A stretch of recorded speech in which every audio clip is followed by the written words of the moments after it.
Good morning po, Yusek. Yusek, sa vlog po ni PBBM, nabanggit niya yung false reporting. May we know which agencies or projects were reportedly marked as accomplished but were found to be otherwise? Gaano po ito kaseryosong offense, and have the concerned agencies since completed po itong mga proyekto na ito ngayon? Tama-tama yung tanong mo dahil nakausap natin ang Pangulo patungkol dyan. Okay, ang sabi ng Pangulo, may mga ahensya na nagbibigay ng report. Pero pag tinignan mo, hindi tama. So kung ito man ay hindi tama at intentionally done, hindi po magiging maganda ang lagay na nasabing opisyal. Hindi na po tayo magbabanggit kung ano man tong departamento o ahensya. Pero kapag ka po hindi na-explain na mabuti kung bakit hindi tugma ang kanyang report sa katotohanan, ay maaari po siguro siyang pagbuksan ng pinto. Thank you. Next question, Kath Valiente, Manila Times. Hi, good afternoon, Yusek. Yusek, regarding na lang sa ICC, may isa pong international law expert, si Sir Arnedo Valera.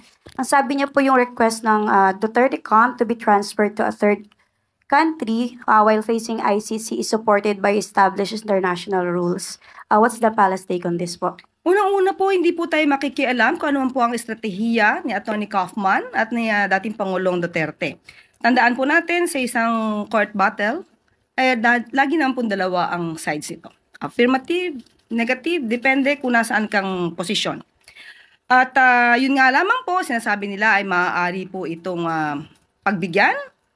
At ang iba naman po nagsasabing hindi dapat pagbigyan.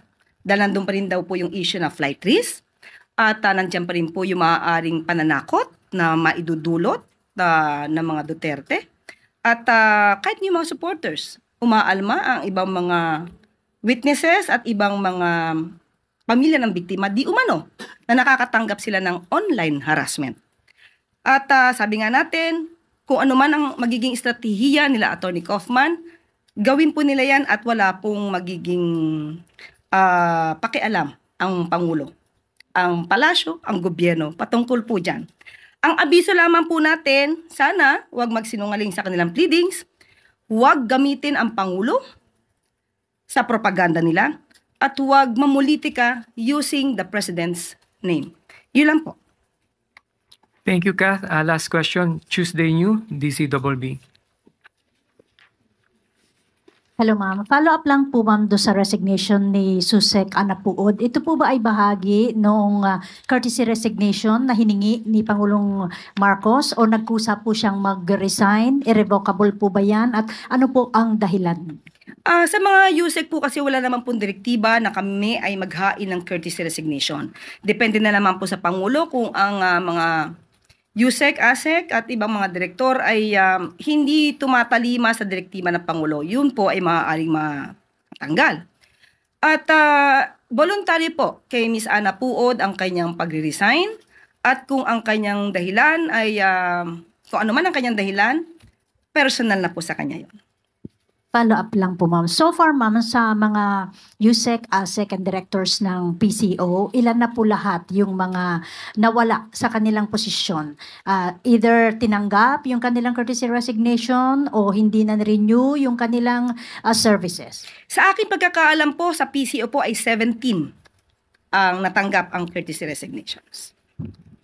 Tinanggap ang courtesy resignation? Yes po. So we expect ma'am na may mga bagong maa-appoint na kapalit nila? Most probably.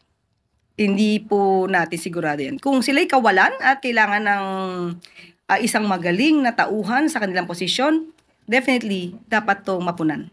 Okay. May plano po ba ang PCO or si Secretary Jay na maglabas ng list kung sino po yung mga, kung ano mga posisyon, at least yung mga nabakante?